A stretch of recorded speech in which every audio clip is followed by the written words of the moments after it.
Por favor, curta o vídeo, isso significa muito para mim. Então, escute isso.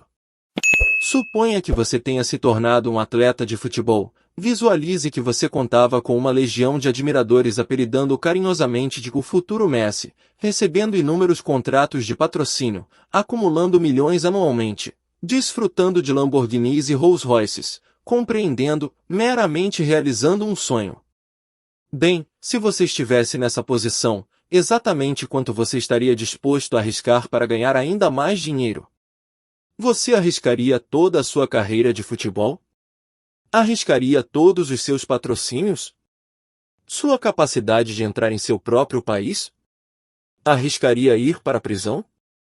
Aposto que 99% de vocês responderiam não a todas essas perguntas, mas a uma pessoa que realmente enfrentou todos esses dilemas e decidiu arriscar tudo, passando de uma das maiores promessas da Europa, apelidado de Messi, ganhando prêmios de jogador do ano, liderando as tabelas de artilharia, para entrar em uma vida de crime, ser envolvido em várias investigações, ser acusado de tentativa de assassinato e de contrabando de 4.000 kg de cocaína, eventualmente sendo forçado a fugir do país, deixando sua carreira para trás para viver como um exilado em Moscou.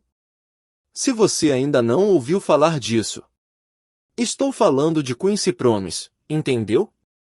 Este é um dos muitos vídeos interessantes aqui do canal Os Cris Têm Bola. Promessi? Sim. De qualquer maneira, hoje iremos analisar o que ocorreu, o que irá acontecer e se existir alguma forma de prever esse desfecho, pois bem. Apesar de tentar evitar ser muito crítico, devo dizer que, entre todos os jogadores do mundo, não é particularmente surpreendente que Promes tenha seguido esse caminho. Digamos que ele sempre foi um tanto problemático.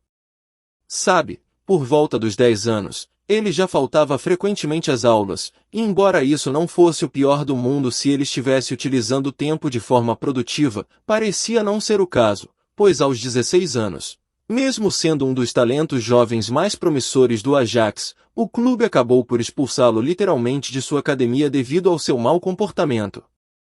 Nunca tivemos uma boa explicação sobre que tipo de comportamento era suficientemente ruim para justificar uma ação dessa natureza, mas, como Promes diria, eu nunca fui um garoto fácil de lidar, eu sei disso. Eu não tinha ideia do que precisava fazer para alcançar o topo, eu adorava o caos e nunca me calava para ninguém. Ainda assim, creio que é possível dizer que ele tinha um lado sensível, pois ele também admitiu que naquele dia, embora tenha se certificado de deixar a academia de cabeça erguida, acabou chorando assim que chegou em casa. Na verdade, se não fosse por sua mãe buscá-lo e insistir para que ele continuasse jogando, ele teria desistido do futebol de vez, ele realmente sentia.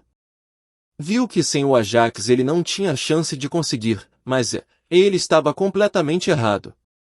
Em seu primeiro ano longe do Ajax, ele acabou se juntando ao Haarlem, que claro, era somente um clube de segunda classe que acabaria extinto em 2010, entretanto, no ano seguinte, ele já havia assegurado uma transferência para o Twente, outro dos principais clubes nacionais, e no terceiro ano, ele firmou seu primeiro contrato profissional, debutando na Eredivisie. E somente 3 meses depois, ele foi emprestado ao Go Ahead Eagles, na segunda classe. Naturalmente, não era futebol de primeira categoria, ele não estava sob os holofotes, mas para alguém que estava convencido de que acabaria trabalhando em um emprego das 9 horas às 17 horas apenas 3 anos antes. Isso foi uma reviravolta incrível e só melhorou quando as coisas começaram em seu novo clube. Adivinha quem era seu treinador lá? Apenas um técnico novato de 43 anos, assumindo seu primeiro trabalho sênior, depois de anos treinando nas categorias de base e uma carreira insignificante como defensor, seu nome era Erik ten Hag. E sim, ele conseguiu realizar um pouco de sua magia, conduzindo Promes a um ano inconsistente, porém impressionante, no qual ele teve uma sequência notável de gols que o levou a terminar o ano com 17 gols e 11 assistências jogando como meio-campista ofensivo, rapidamente se tornando um favorito dos fãs em sua nova equipe, finalmente conquistando o infame apelido de Promessi e conduzindo o clube a uma esperançosa sexta colocação que lhes garantiu uma vaga nos playoffs de promoção, marcando 3 gols nas 3 rodadas, além de uma assistência, surpreendendo o país ao recolocar o Go Ahead Eagles no topo após quase uma década na segunda classe. Independentemente disso, com atuações desse calibre, ele não somente recebeu o prêmio de melhor jovem jogador do país, mas deixou o Twente sem outra opção a não ser readquiri-lo, e cara, ele não parou. Em novembro, ele teve uma sequência incrível com 12 contribuições para gols em 13 jogos, sendo nomeado o melhor jogador do país na primeira metade da temporada, mas somente após se lesionar durante uma partida, saindo com uma lesão no joelho e sendo prontamente submetido à cirurgia. Como você pode imaginar, todos estavam preocupados, mas mais rápido do que podiam imaginar, Promes estava de volta ao campo, marcando ou ajudando em todos os seus primeiros 4 jogos de volta e até mesmo sendo convocado pela primeira vez para a seleção nacional e sendo incluído na lista de 30 jogadores para a preparação da Copa do Mundo. Mercenário ou o maior do Spartak? No final do ano, Promes tinha propostas de todos, desde a Juventus até o Valência, mas, apesar disso, ele escolheu o Spartak Moscou. Olha, isso não foi tão surpreendente quanto pode parecer. Lá atrás, no Go Ahead Eagles, seus colegas de equipe o apelidaram de Lobo do Dinheiro. Por mais estranho que pareça, o motivo por trás disso é bem claro: Promes sempre foi faminto por dinheiro.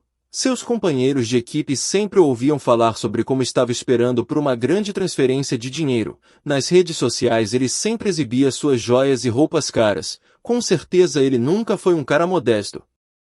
Na realidade, ele frequentemente foi alvo de críticas por seu comportamento extravagante, chegando até a apagar todas as suas postagens no Instagram como forma de demonstrar determinação em focar na carreira. Mas bem, essa mudança de atitude não apenas foi passageira, como também a transferência para o Spartak fez muitos duvidarem dele. Principalmente porque sua primeira temporada lá acabou sendo um tanto decepcionante, com apenas 13 gols e 5 assistências, colocando-o em uma posição desconfortável, embora tenha sido eleito o melhor jogador do clube, apesar dos rumores de uma possível saída que ele precisou negar. Ainda bem, suponho, ele não partiu e, em vez disso, apresentou uma melhora significativa na temporada seguinte, sendo nomeado jogador do mês em agosto, setembro, outubro e novembro, finalmente admitindo que havia alguma veracidade nos boatos de transferência quando o ano novo chegou, intensificando-os ainda mais ao entrar talvez em sua melhor sequência na carreira, com 18 contribuições para gols em 18 jogos, sendo considerado o segundo melhor jogador da liga e despertando o interesse do Inter de Milão e do Liverpool em contratá-lo. Apenas para Promes mais uma vez decepcionar a todos ao assinar um novo contrato que garantia que ele receberia mais dinheiro do que nunca. E acho que deu certo para o Spartak, porque apesar de algumas lesões que o atrapalharam aqui e ali, Promes alcançou alguns de seus melhores números, liderando as estatísticas de assistências da liga, marcando 12 gols, chegando perto de uma contribuição para gol a cada 100 minutos, e eventualmente, marcando o gol que tornou o Spartak campeão da liga pela primeira vez em 16 anos. Quando Promes foi perguntado se aquela tinha sido a melhor temporada de sua carreira, ele simplesmente respondeu: "Deixe as pessoas decidirem", antes de mais uma vez ignorar o interesse de um gigante europeu, desta vez o Manchester United, e seguir jogando mais uma temporada com o Spartak, finalmente liderando as estatísticas de artilharia da liga, mais uma vez superando sua forma anterior, desta vez com 31 contribuições para gols, até mesmo realizando talvez a maior atuação de sua carreira. Com 2 gols e 2 assistências contra o Sevilha, levando o Spartak a uma vitória inacreditável de 5-1 sobre o time espanhol, apesar de terem tido apenas 32% de posse de bola. É claro, isso mais uma vez lhe trouxe algumas recompensas, primeiro o prêmio de jogador de futebol russo do ano, assim como uma oferta de transferência de 25 milhões de libras do Southampton, e embora Promes mais uma vez insistisse em ficar por um tempo, assim que o Spartak foi eliminado nos playoffs da Liga dos Campeões, ele finalmente deixou o clube e se juntou nada menos que ao Sevilha, que ainda estava claramente chocado com o que tinham visto apenas alguns meses antes, tornando-se a maior venda da história do Spartak. No entanto, deve-se dizer que essa transferência foi terrível. Diante do estilo de jogo excessivamente defensivo do Sevilha, Inúmeras trocas de treinador e a insistência em posicionar Promes em diversas posições do campo, exceto em sua posição de origem, chegando até a escalá-lo como lateral esquerdo em certo momento. Não é surpreendente que ele tenha anotado poucos gols nessa temporada, levando-o a deixar o clube após apenas um ano e regressar ao treinador que, em grande medida, moldou sua carreira. Ele se juntou novamente a Ten Hag, desta vez no Ajax, onde em breve as coisas tomarão um rumo desfavorável. Com seu valor de mercado em queda livre após uma temporada tão decepcionante, Promes surpreendeu a todos ao se recuperar mais uma vez, marcando 10 gols e fornecendo 3 assistências em suas primeiras 14 partidas na liga. Ele marcou contra todas as equipes que enfrentou na fase de grupos da Liga dos Campeões e inclusive se destacou em um empate de 4-4 contra o Chelsea. Por que Promes de repente fugiu do país? Mas assim que todos estavam esperando que ele levasse tudo a um novo nível, Promes foi detido pela polícia como suspeito em um incidente de esfaqueamento que aconteceu em julho, antes mesmo de estrear pelo Ajax. Segundo relatos, Promes estava presente em uma festa de aniversário familiar, encontrando-se completamente embriagado quando se envolveu em uma discussão com um de seus primos. O motivo da briga era um colar no valor de 3.000 euros, supostamente roubado de sua tia. A situação rapidamente escalou para uma briga física, com Promes proferindo ameaças de morte e desferindo uma facada no joelho de seu primo, resultando na ruptura dos ligamentos. Embora Promes tenha sido posteriormente libertado sob fiança, enquanto aguardava julgamento, ele teve que lidar com 2 lesões e toda a atenção da mídia voltada para seu caso criminal.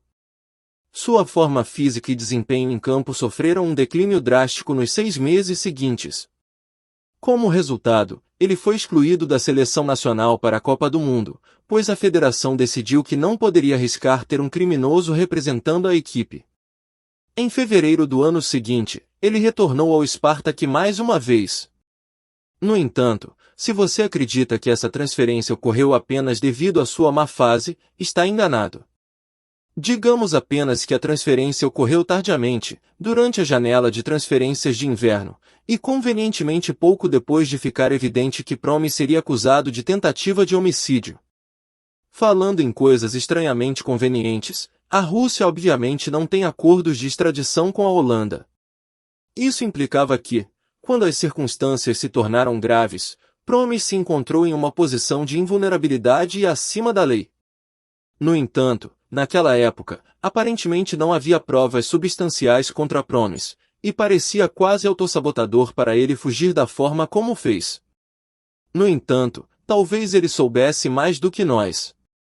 Você vê, em 2020, a polícia holandesa conseguiu interceptar 4 toneladas de cocaína que estavam sendo armazenadas em um porto. Pouco tempo depois, várias pessoas ligadas a Quincy Promes, inclusive alguns parentes, foram acusadas e posteriormente detidas por tráfico de drogas e lavagem de dinheiro. Isso poderia ser apenas uma mera coincidência, já que inicialmente a polícia não tinha uma base real para iniciar uma investigação contra Promes. Mas isso foi antes de algo se tornar bastante evidente. Promes continuou recebendo ligações das pessoas que estavam detidas. Com o passar do tempo, tornou-se cada vez mais evidente que eles não eram apenas amigos, mas sim associados. E assim, a polícia decidiu interceptar as chamadas telefônicas de Quincy, na esperança de obter alguma confissão de sua ligação com o caso em questão. No entanto, o que eles não esperavam era que o capturariam confessando algo completamente diferente. No dia seguinte ao incidente do esfaqueamento, antes mesmo de a polícia ter conhecimento do ocorrido, eles ouviram enquanto Promes fazia uma ligação para seu pai às 1h da manhã. Nessa ligação, seu pai disse: "Por que você está perseguindo aquele seu primo? Quincy, eu não quero que você se envolva em problemas que..." Em seguida, foi possível ouvir Promes responder: "Era isso ou eu o mataria, você não entende." Logo após desligar o telefone, ocorreram mais 2 ligações, uma para sua mãe e outra para sua tia. Sua mãe informou que seu primo estava a caminho do hospital, e Promes perguntou onde ele havia sido atingido. Ela respondeu: "Na perna", e mais uma vez foi possível ouvir Promes dizer: "Então ele teve sorte." Após essa declaração, durante a ligação com sua tia, ele disse a ela: "Eu não posso permitir que ninguém roube de nós, eu não consegui me controlar, desculpe, tia, por favor me perdoe, mas eu não consegui resistir, eu te amo muito." Finalmente, ele ligou para seu pai novamente e disse a ele: "Minha lealdade é para com minha tia, aqueles que roubam dela, eu vou matar." Ponto. Há pessoas nesta família por quem eu mataria, não me importo. Se desrespeitarem você, eles verão quem eu realmente sou, não um jogador de futebol, mas o outro lado de mim. Ele teve sorte de eu não carregar mais uma arma, ou tudo teria sido muito pior. Como você pode imaginar, quando a próxima temporada começou, a polícia decidiu persegui-lo, as evidências eram esmagadoras. Convenientemente, mais uma vez, o julgamento foi adiado porque um dos participantes-chave ficou doente.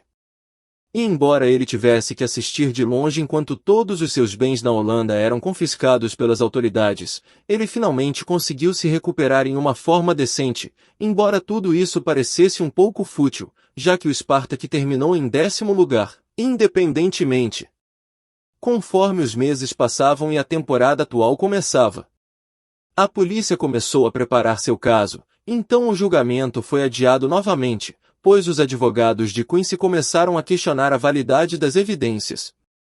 No entanto, acabou não sendo considerado inválido, as acusações de tentativa de assassinato foram retiradas, substituídas por agressão agravada e, embora os promotores tenham solicitado uma pena de 2 anos de prisão, Promes acabou recebendo apenas 18 meses. Desde então, seu advogado confirmou que eles apelarão da decisão, enquanto o Spartak afirmou publicamente que nada disso os impedirá de escalar Promes, que estranhamente e ironicamente atingiu a melhor forma de sua vida desde a sentença. Marcando 25 gols e dando 10 assistências na última temporada, com uma média de contribuição de gol a cada 87 minutos, substancialmente melhor do que ele já havia conseguido. Curiosamente, ele também decidiu que esse era o momento perfeito para começar a lançar videoclipes de rap, o que é simplesmente louco, mas o que acho que ele parece ter esquecido é que a polícia não desistiu de provar sua associação com o tráfico de drogas. E no mês passado eles confirmaram que decidiram processá-lo também por esse caso, alegando que ele e outro homem são responsáveis por importar pelo menos 1,3 toneladas de cocaína, com um valor de atacado de 40 milhões de dólares, tudo comprado do famoso traficante de drogas surinamês, Piet Wortel, que foi finalmente preso em Aruba alguns meses atrás, tendo sido condenado à prisão tanto na Espanha quanto na Holanda e conseguindo escapar nas duas ocasiões, sabe, meio que um personagem tipo El Chapo. Segundo alegações recentes, Promes estava em dívida com Wortel, após permitir que uma gangue rival roubasse um carregamento de cerca de 400 quilos de drogas. A maior prova que o incrimina dessa vez foi uma mensagem criptografada que foi interceptada. Na mensagem, Promes disse ao seu cúmplice: "A outra metade está segura, continue com o trabalho." Logo após um dos transportadores que ele havia contratado ser capturado ao tentar mover parte do carregamento do porto para um lounge de narguilé que estava sendo usado como ponto de encontro. Realmente, acredito que Promes deveria considerar abandonar o uso constante do telefone, mas, independentemente disso, podemos afirmar que Quincy Promes é um traficante de drogas certificado.